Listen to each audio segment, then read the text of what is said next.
say a soldier never dies alone, but that's not true. When I lost him, I died too. My husband, my partner, fellow warrior, was taken from me in a way no enemy bullet could have done. It wasn't the war that killed him, it was betrayal. And betrayal cut deeper than any weapon on the battlefield. I remember that night vividly, like fire carved into my skin. He was sent on a mission he never should have been part of. He trusted his command. He trusted the men who promised to have his back. But trust, I learned, can be the sharpest knife turned against you. Hours later, they told me he wasn't coming back. No details, no proper explanation, just silence and a folded flag. At first, I mourned like any widow would. The tears, the prayer, the endless night staring into nothing. But the whispers began. Soldiers close to him, men who respected him, began telling me things that didn't make sense. That mission, it was a setup. He was sent out unprepared, outnumbered, and deliberately misled. Someone had wanted him gone, someone in uniform. That was the moment I stopped being just a grieving wife. That was the night I became something, a widow warrior. I joined the army not because I dreamed of glory, but because I had no other choice. The only way to uncover the truth was to wear the same uniform that betrayed him. The training was brutal. They pushed me, broke me, rebuilt me. Every drop of sweat was a promise to him. Every bruise was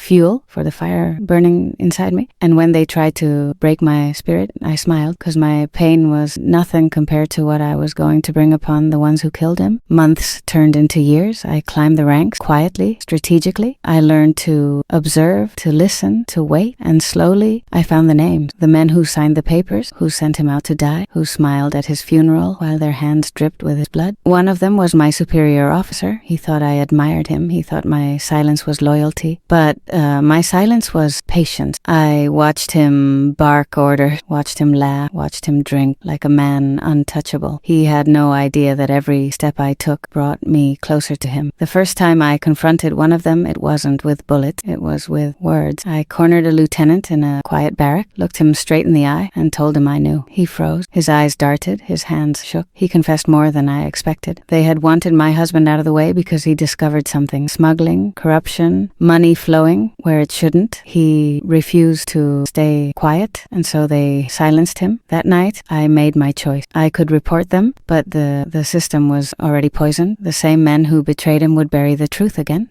I wouldn't let the law decide their fate. His justice would come through me. The first man fell quietly. A training accident, they called it, but I was there. I made sure he felt fear before the end. Not with screams, not with violence, but with the cold realization that his past had finally come to claim him. The second wasn't so simple. He was careful, always hiding behind others. I waited, followed him into the field. It was a mission like the one they sent my husband on, only this time it was he who was left, exposed, vulnerable, surrounded. And when the bullets started flying, I didn't lift a finger. He looked at me in those final moments, eyes wide as if he understood who I was. And yes, I let him know with one whisper. I told him my name. His last breath was my husband's. Just one by one they fell. Some to accidents, some to war, some to shadows they never saw coming. I became the ghost they couldn't escape. They would hear whispers of my name, and terror would follow. The widow warrior. But revenge isn't clean. Each victory carried its own weight. The army praised me for bravery, for survival, for dedication. They never knew what my true mission was. They saw medals, promotions, dedication. They never saw the blood I carried on my hand. The blood I spilled not for country, not for duty, but for love. People ask if it was worth it. If the sleepless nights, the danger, the choices I made were worth the pieces of my soul I burned away. My answer, because he deserved just, because no man should die, betrayed by the uniform he wore with honor. As I promised him that night, as I held his lifeless flag, that I would not rest until those responsible joined him in the grave. But here's the truth. No one tells you about revenge. It doesn't end. It doesn't give you peace. It gives you silence. Yes, it gives you the satisfaction of knowing the guilty have paid. But at night, when it's